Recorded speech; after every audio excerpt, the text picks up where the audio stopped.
From Sheridan Media News, it's time for Open Line Friday.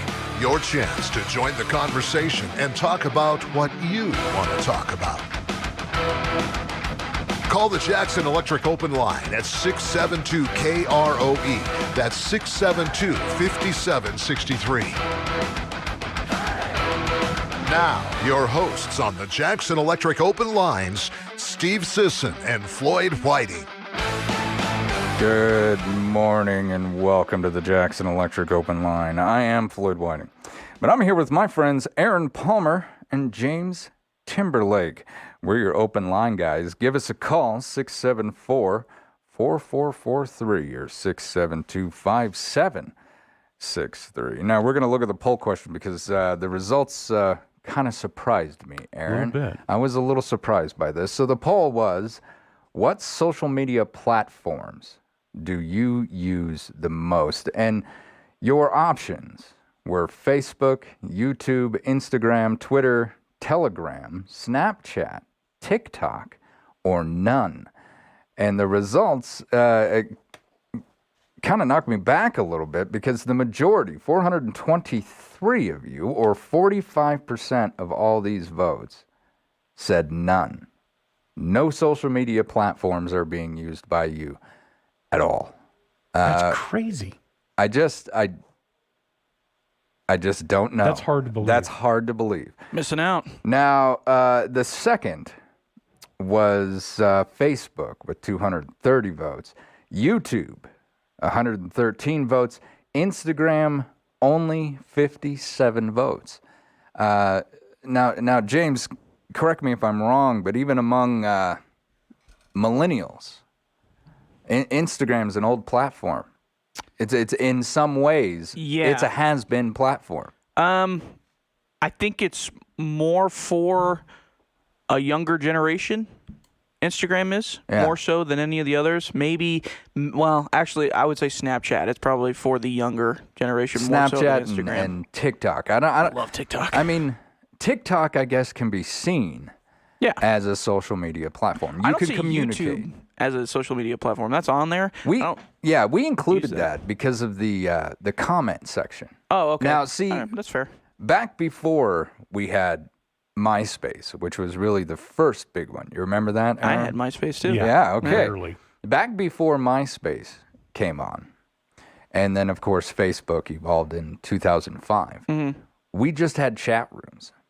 Now, chat rooms have been around. I don't know the exact date on it, but they've been around almost as long as the internet. Yeah. I mean, they've been around a really long time, and that was the only way that you could really communicate via the internet was a chat room. And sometimes you'd have like an instant messenger. I can remember that. Boy, when chat rooms started adding that. Then that was really kind of the first texting. You did everything from behind a keyboard.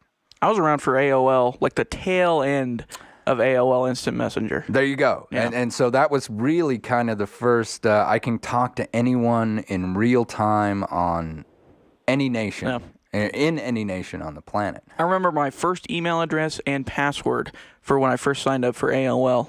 And I was like, oh, this is the coolest thing I've ever done. And it wasn't. You know what I'd like to know is if you don't have a social media account on any of these platforms, I'd love to know why. I really would. I think all of us at one point or another have taken a step back and been like, I am done with it. I'm over this or I'm over that. I've only done that with one, I think, and that was Facebook. Facebook got a little too political. Well, I mean, that was kind of a minor part of it. I still use it for work, for like hearing stuff, but I don't scroll on it anyway. I deleted the app a while ago, but I think it was more like just the amount of useless information from people that I used to, like I went to high school with and stuff like that. I was just like, I don't need to know all of this. I don't need this on my feed. Yeah, like I don't need any of this anymore. So I just stopped. And the evolution of the options that are given to you by Facebook has come a long way. Yeah, I mean, you can be friends with someone and never see anything that they post. Oh, yeah. Yeah. Well, and the other thing is, it's kind of hypocritical of me to say that I deleted Facebook because I still use Instagram, and Meta owns Instagram. Well, I don't think that's hypocritical. I mean, you know, you could watch a Fox movie Well, that's and not true. like Yeah. Disney. You know, I don't hold people to that kind of accountability. You know, we have other options out there, and we've got them for a reason. Aaron, what do you use? And if you were to say on a daily basis, what would that be? Facebook, obviously, and I think that's more based on the fact that it's been there kind of longest, and it's just there. So I use that. I've got 500 friends on there, and I obviously don't see all of their posts every day. Yeah, it's got an algorithm, right? And it's but they still show up. So that one, and then TikTok. And really, yeah, and the reason why. Whoa, Aaron! Oh, right, right.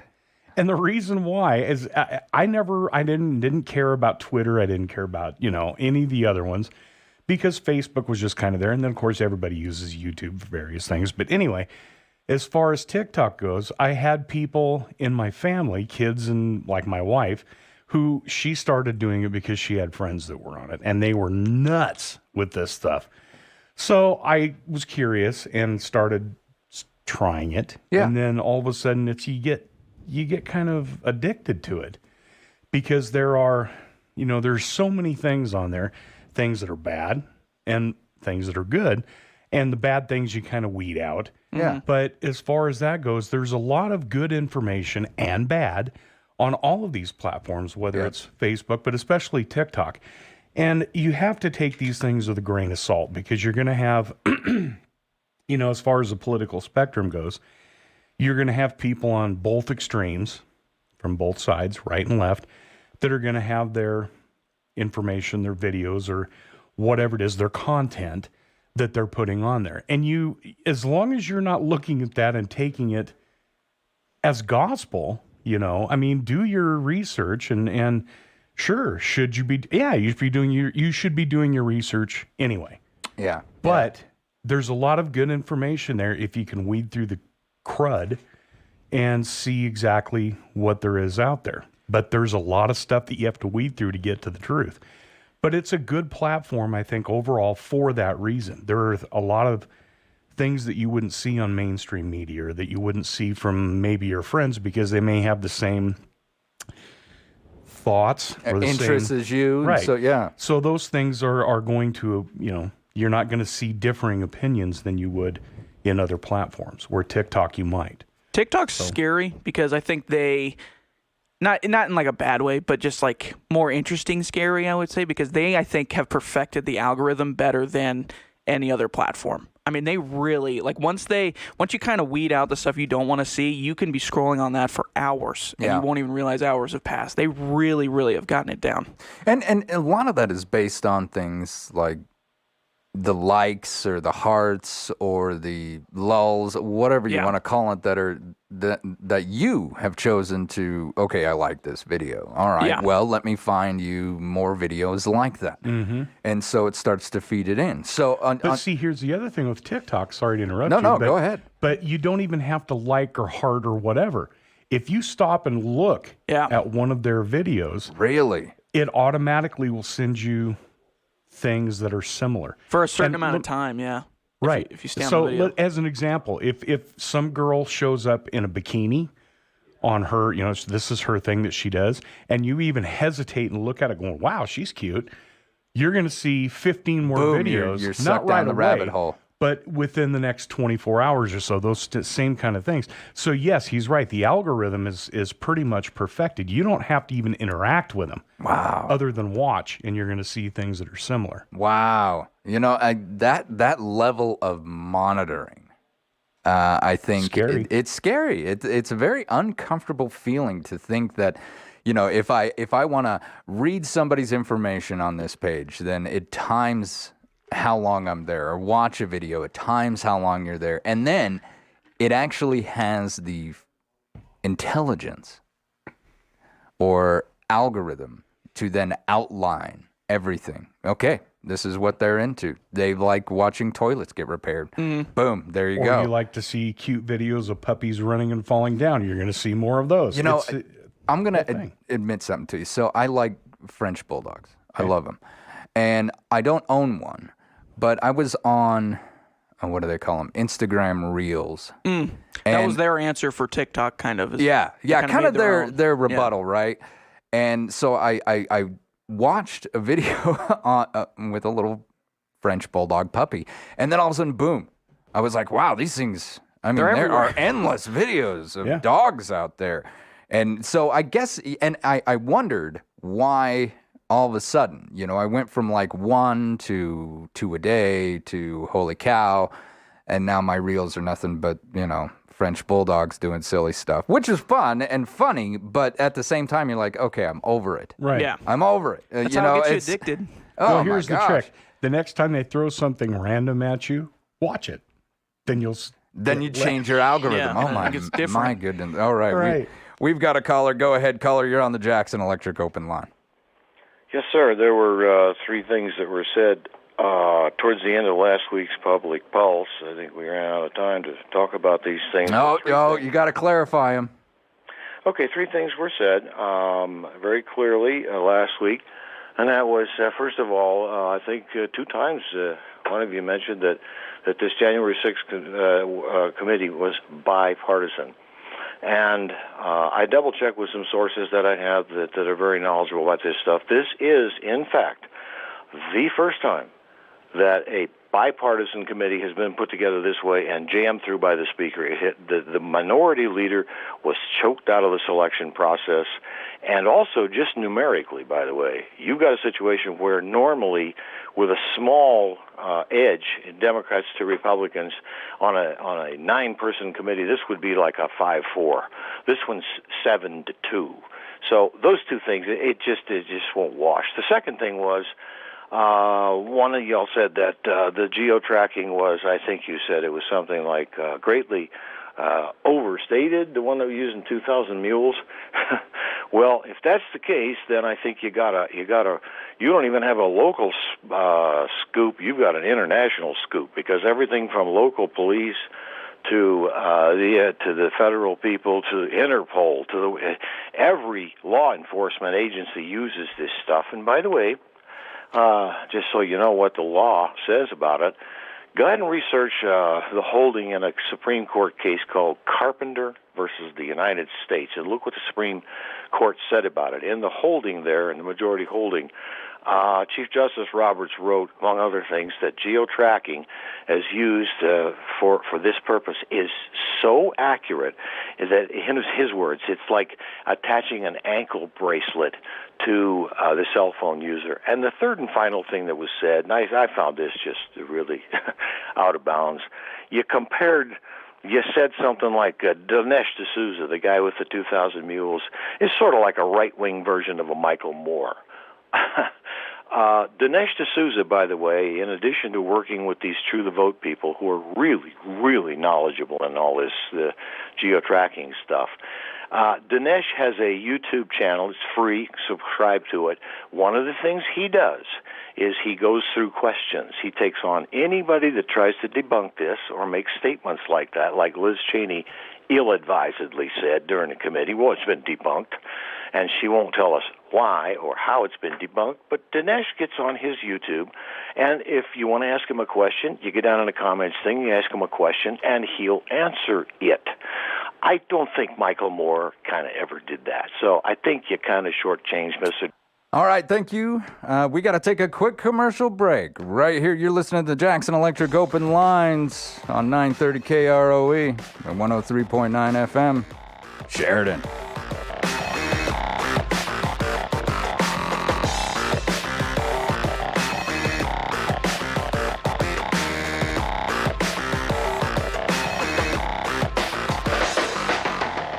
Call Jackson Electric and you'll see the light. Maybe it's as simple as adding an extra outlet. Maybe it's as detailed as wiring an industrial building. Maybe it's high-efficiency LED lighting or fire alarm system or phone system installation and repair. Maybe it's data system wiring, irrigation wiring, or electric motor sales and repair. Commercial, residential, industrial, agriculture, above ground, below ground. Call Jackson Electric and you'll see the light. 1851 North Main in Sheridan. Hey Sheridan, the Sports Stop is celebrating 45 years of being a pillar in our beautiful downtown. I'm Roger, and I'm honored to represent the Sports Stop as the store manager. We're kicking off this birthday celebration July 1st and 2nd with lunch and a big sale. Please sign up to win some incredible packages all month long. Also, stay tuned for games, free gifts, and birthday shenanigans. Follow us on Facebook and our loyalty program for additional sales and information. Thank you, Sheridan, and please join me in saying happy birthday to the Sports Stop. You know it's going to be a good day when someone says, hey, let's do lunch at Frackleton's.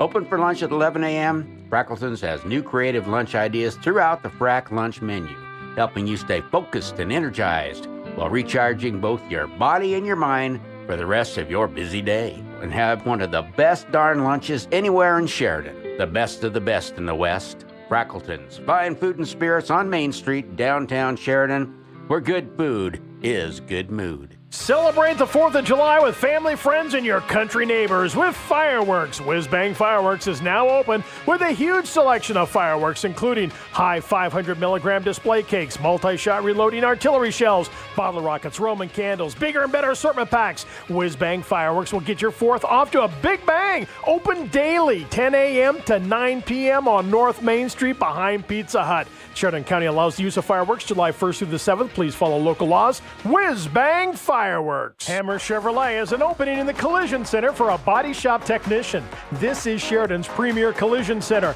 You're working with the best technicians in the business. Hammers offers a great employee-centered working environment with benefits that include a generous 401k, outstanding Blue Cross Blue Shield health insurance, paid time off, a very lucrative signing bonus for the right candidate. Come work with the best collision team around. Apply in person at Hammers Chevrolet Collision Center next to Hammers Chevrolet, 107 East Alger. Hammers is an equal opportunity employer.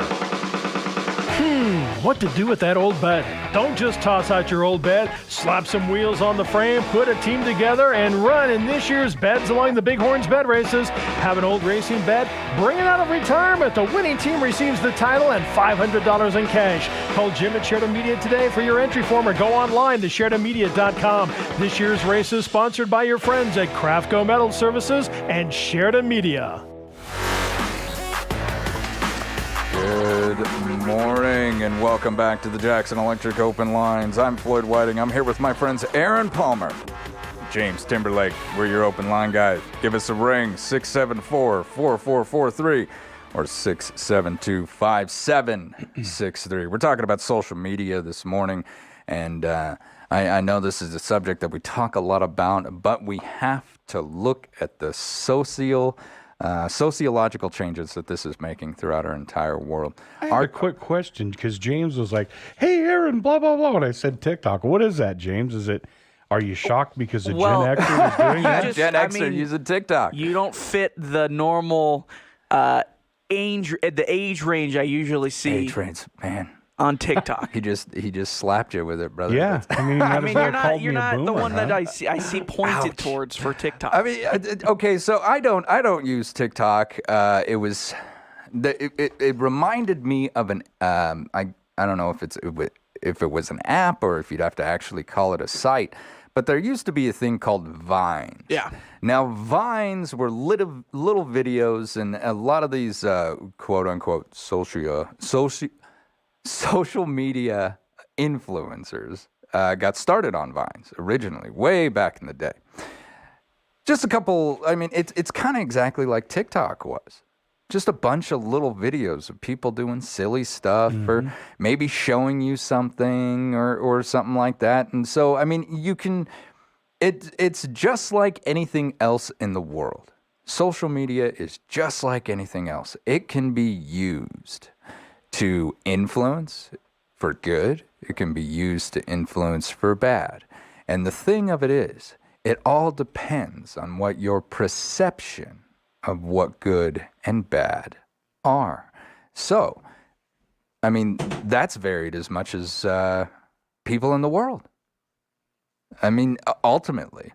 So some people think that they're doing, certain work for the good of all.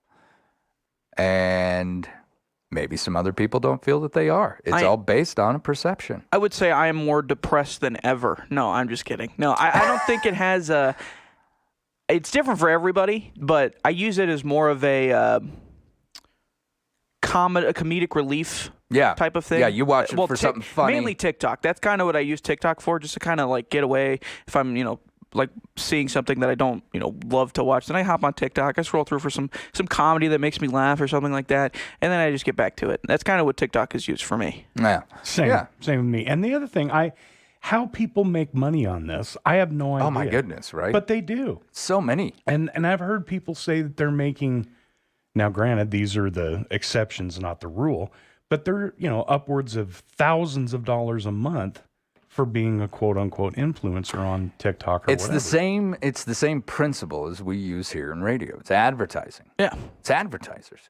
That's who's paying it. I mean, if you've got enough followers, okay, because you've done something silly or your viewpoint, then these people who want their products out there will give you a ring or shoot you a message and say, hey, do me a favor, hold this up, wear these clothes, wear my sunglasses, wear my hat, and I'll pay you X amount a month, or sometimes even like by the appearance.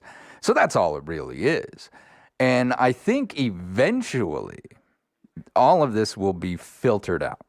You know what I mean? Like, I don't think the social media influencer is going to be, tomorrow's Hollywood movie star. Maybe that's the Gen X in me talking. Some have already come out with films, like that's true. Hollywood pictures. Yeah. Now, they're not good, granted, but they're not worth watching. Yeah. But they are out there. All right, we got a caller. Go ahead. You're on the Jackson Electric Open Line.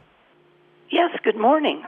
I listened last night, 7 o'clock, to the broadcast from the college, the candidate forum from the college. And I did a little follow-up this morning. I was confused. I believe your station, Mr. Richter, I think Morning News, said that the moderator from WPS, which I guess stands for the Wyoming Public Broadcasting System Services, is what WPS is. It was that moderator who said, I was the one who wanted a closed forum. The voting public, the taxpayer, and the voter is not welcome. Okay. So that's what I wanted to make remark on. I don't think he said anything about people not being welcome, Vicki. I think he shut those doors to make sure that everyone was safe, because there have been threats on certain people's lives. It's not a maybe. He didn't say people were not welcome. But that's the narrative that you're trying to send out. No, that's not, now you're mind reading me. Were members of the public allowed into the building? Into the forum. How many people were present? Now, Mr. Dow was from the paper, Mr. Bob Beck from PBS. There was a gentleman, I think, from the Casper Star Tribune. But given that the panel took place and the questions were asked, a call was made. A call was made by an individual saying, we are afeared. Now, I would like to add something to this. I had called and spoke with Harriet Hageman before this event.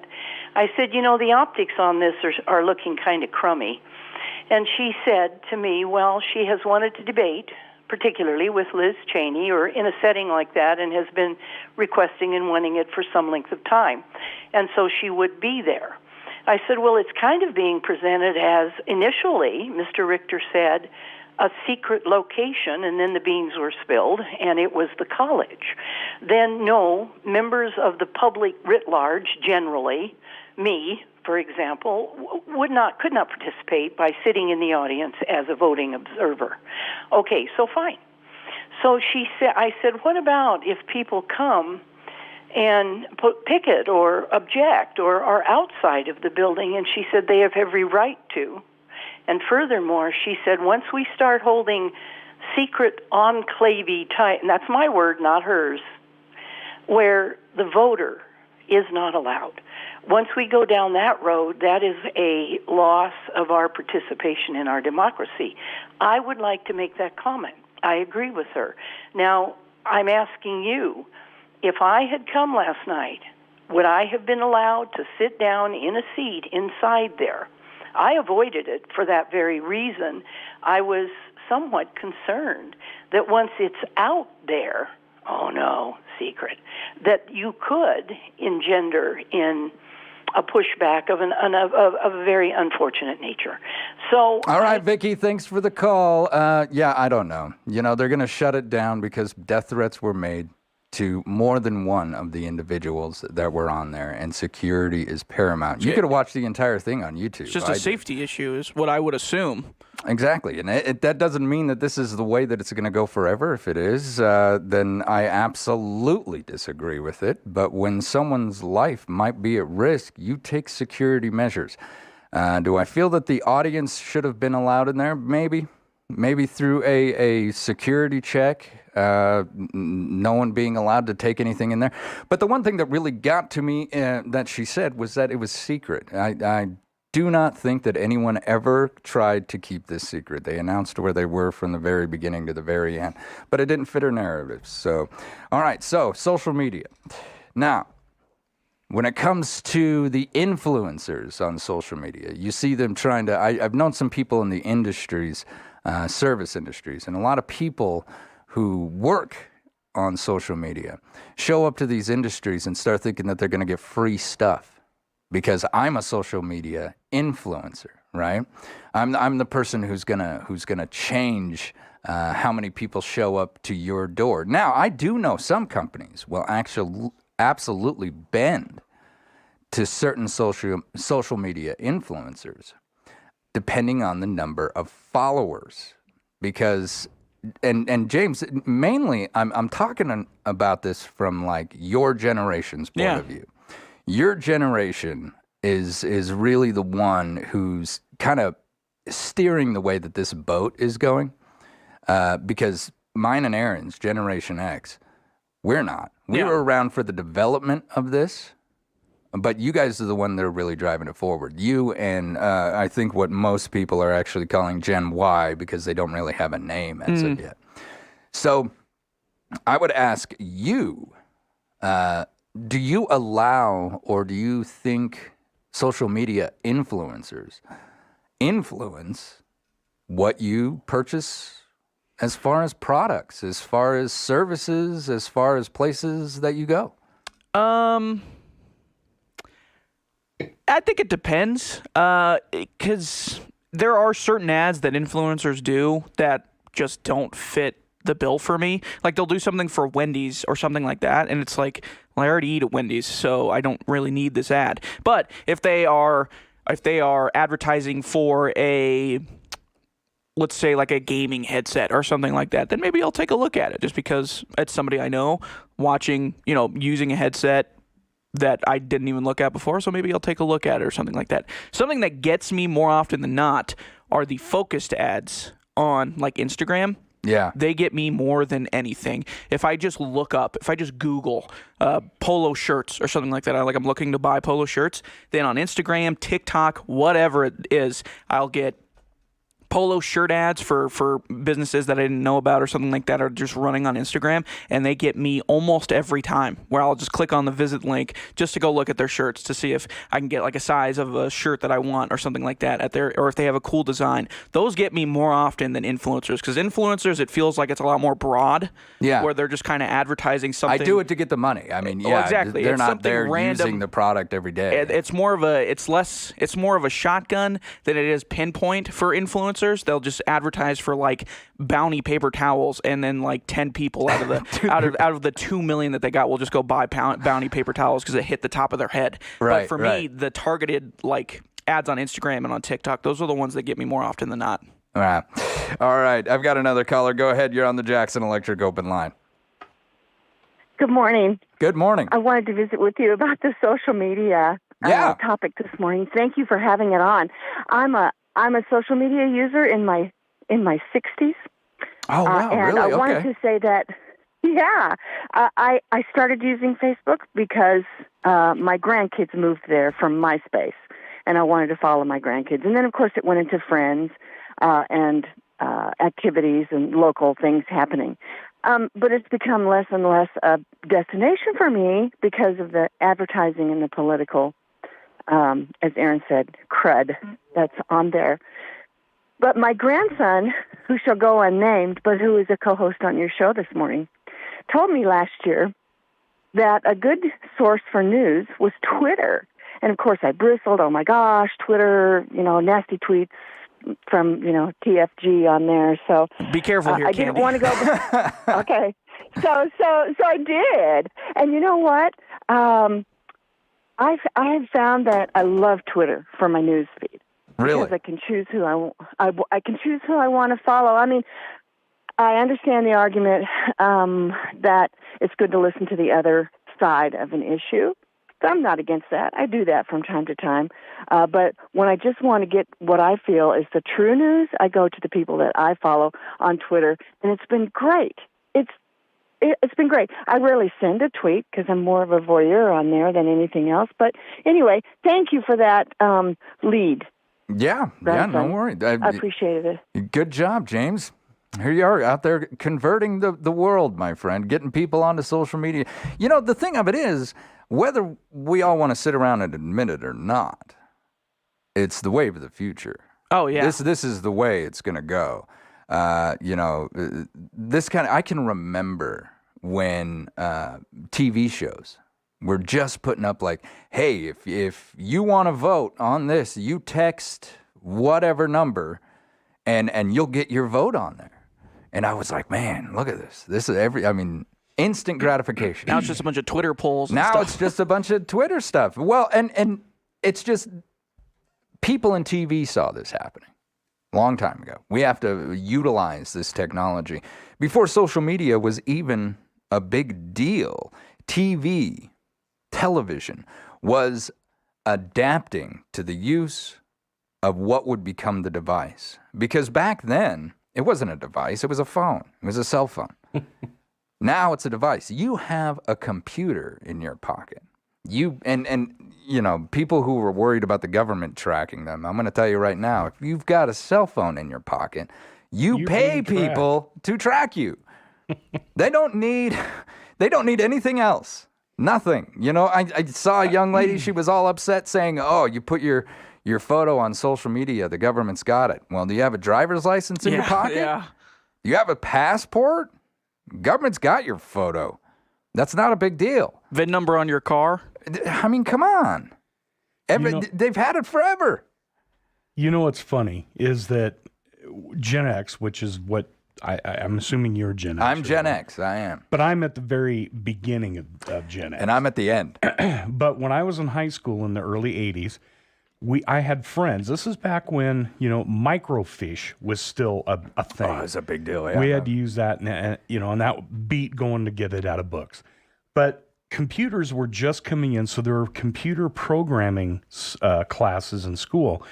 And I had friends that were signed up for this, and they thought this was, these were the guys that were just 2 blocks behind, the Microsoft guys. Yeah. So they would get in there, and they had DOS, okay? So they would sit there with their Mountain Dew and their Doritos, and I would go over to their house and sit there in their bedrooms while they were doing this, and they would type in all of this HTML Greek. code. The code. There were codes that took, entire pages, and they'd sit there and type it all in, and were telling me, man, this is the wave of the future. And I'm like, for what?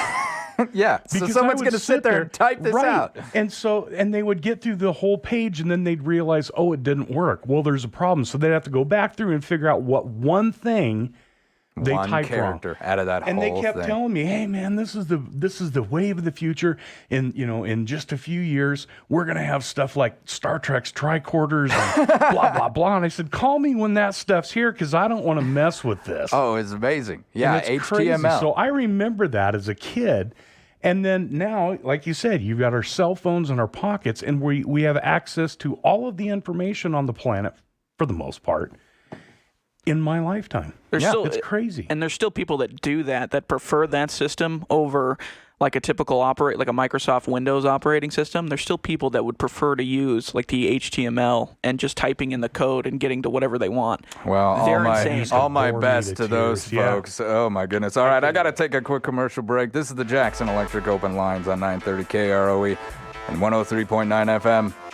Sheridan.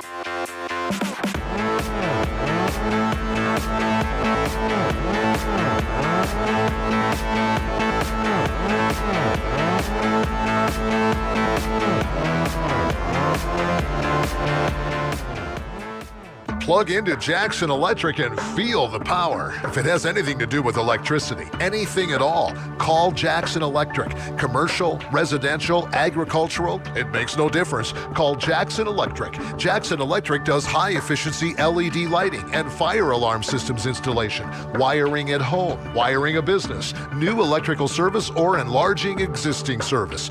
Call Jackson Electric and you'll see the light. 1851 North Main in Sheridan. It's about time we have a member of Congress who actually wants to represent us. Luckily, a true daughter of Wyoming, Harriet Hageman, is hoping to do just that. Harriet Hageman is a fourth-generation Wyomingite. She was raised on a ranch outside of Fort Laramie. Harriet Hageman attended Casper College on a livestock judging scholarship, and then the University of Wyoming for her bachelor's and law degrees. Harriet has spent most of her career protecting those who put food on our table and gas in our cars against federal government overreach. Liz Cheney, she can't find Wyoming on a map. She has spent most of her life inside the Beltway. She's more interested in furthering the establishment agenda than ruffling feathers. Harriet Hageman gets it. She gets us. Harriet knows what we want, what we need. Let's send her to Congress to represent us. I'm Harriet Hageman, candidate for Congress, and I approve this message, paid for by Hageman for Wyoming. This is Stella Montano inviting you to join AARP for a free movie screening of Dear Sirs. Wyoming filmmaker Mark Pedri bikes across France and Germany to tell the story of his grandfather, an American prisoner of war during World War II. Join us for this fun and educational event Wednesday, July 27th at the WYO Theater. Movie starts at 6:45 with question and answer session to follow. Walk-ins are welcome or register ahead at aarp.cventevents.com/Sheridan. It's your final week to enter for a chance to win $500 in chamber bucks. This is Kyla Allen with ERA Carroll Realty inviting you to enter the ERA Carroll Realty Summer Sweepstakes. Just go to the contest page on SheridanMedia.com where you can enter daily through the 4th of July. Chamber bucks can be used anywhere in Sheridan County or even cashed at your bank. Enter now. We're drawing the winner July 5th. ERA Carroll Realty. We're about more than real estate. We're about family, friendship, and community. Check out the Cars Club Rod Run 2022 Saturday, July 2nd in downtown Sheridan. Registration is open to the public Friday evening from 4 to 6:30 p.m., followed by live music by Cruisin' at Blacktooth Brewing Company. Late registration is Saturday from 7 to 10 on Main Street. The Show and Shine downtown runs from 10 to 3 with over 40 awards and a cruise for cash to end the day. The Cars Club Rod Run 2022, July 2nd in historic downtown Sheridan. Sponsored in part by your friends at Sheridan Media. Good morning and welcome back to the Jackson Electric Open Lines. I'm Floyd Whiting and I'm here with my friends Aaron Palmer, James Timberlake. We're your open line guys. Give us a ring, 674-4443 or 672-5763. This morning we're talking about social media and its impacts. We're lucky enough to have James, who's a millennial, with us this morning. Gen Z, actually. You're technically Gen Z. Well, it's so, okay. What is the generations? Okay. Now, there's been 2 instances where I received generational training from an individual who travels throughout the nation to teach this. And one was in the U.S. Army. Okay. Our own Wyoming Army National Guard held a conference to help teach senior leaders how the difference in generations is going to affect how people behave as we go forward into the future. Because we can all be that person that sits in our chair and basically says, well, they're not going to affect the way that I live. No, they won't. But they are going to affect the world around you because there's a couple things that are absolute constants in this world. And change is the first one. So we can't sit there and say everything's going to stay the same. The next generation is going to be the one that determines what is cool. When you turn your TV on, they're not advertising on the major networks. They're not advertising for, older individuals. They're trying to get the kids involved in stuff. And I would say that's kind of the big thing when you were talking about influencers and how they kind of get advertised out to the world. That's another big thing that I think they really want to get into you, is that this product is cool. You know, Yeah, this exactly. is the cool product. This is why this influencer is using this product. So you'll use this product. That's what they're trying to do. And it's not just I want you to go out and buy it now. Okay, if I'm a CEO of business, I'm thinking about the long game. I want 50 years from now, I want this person buying my product still, consistently. So I want to get them, you get your customers when they're young, and you develop a loyalty to your product, and then you run your business from there. Now, that goes all the way through everything. Think about TikTok. Think about the way that TikTok is how is that gonna look in 20 years? How many people are gonna be on that in 20 years? And we got another caller. Go ahead, caller. You're on the Jackson Electric open line. So good morning. Good morning. So thank you for having me on yesterday on Why Vote. And this whole social media was exactly why I was planning to call in today. As we spoke yesterday, with only 20% of the Gen Z and Gen X being involved in our election process, I just wanted to put out another call. If you are in those two generations, or you know how to reach those, if you could get a hold of us at info@yvote, WYVOTE.VOTE, we really want to reach out to, whether it's Snapchat, TikTok, Instagram, those social media. And again, it's nonpartisan. How do we get to these folks to have them believe that being involved is cool? Because it is cool. Yes. And as you and I were discussing yesterday, man, that's your future. That is the future of you and your family, the governance. I mean, you know, a lot of people want to sit here and say, well, the government doesn't have anything to do with my life. Better check again. You're driving on the roads. You're sending your kids to school. You're using public services. You're having to pay taxes. Get involved. Be involved. There's an old saying that just because you're not interested in the government doesn't mean the government isn't interested in you. Yes. And we are the government. Yes.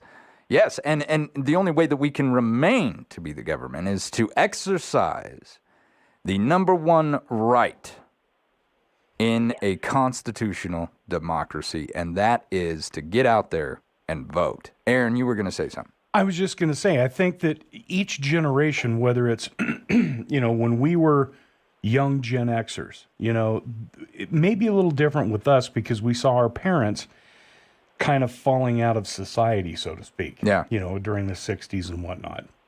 And so we were maybe a little bit more apt to be, I mean, because I voted when I turned 18, but the majority of our generation, and I think most generations, when they're young, 18, 22, 24, 25, I think are more inclined to not get involved with politics because there's a pessimistic view toward government in general, and maybe they just figure my vote's, and we've heard this a million times, my vote's not going to count. Yep, my vote doesn't count. And I think that's a young people thing, not a generational thing. I think that goes with every generation during that time frame when they're young. But I think as people get older, they realize, oh, I need to put my kids in school, or I'm irritated because my taxes are going up, or I whatever own the land. case, or whatever the case may be, then they get more interested in what's going on. And I think that, you know, there are people nowadays who are like, well, these young kids, you know, they're whippersnappers, blah, blah, blah. They're just crazy and they'll get there. Yeah. They'll get there. When they start realizing that this has a direct influence on their lives, then they'll get involved. And I think, you know, it's fine. For right now, let them do what they want to do. They'll eventually get there. You know, but see, I would argue that maybe that is the problem.